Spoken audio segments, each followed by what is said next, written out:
بھائیوں، رمضان المبارک کا پانا یہ ایک سعادت ہے، خوش قسمتی ہے، اور اس میں بخشش کا حاصل کرنا ایک خوش قسمتی اور سعادت ہے،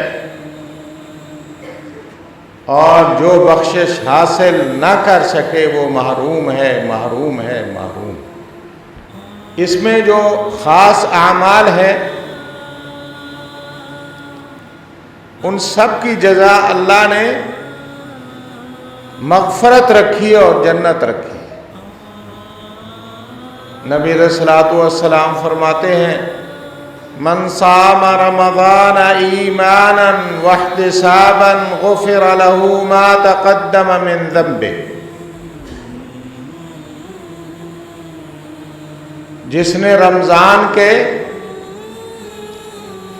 ایمان اور احتساب اللہ کی رضا کے لیے روزے رکھے تو اللہ اس کے سارے حساب کا گناہ معاف کر دے۔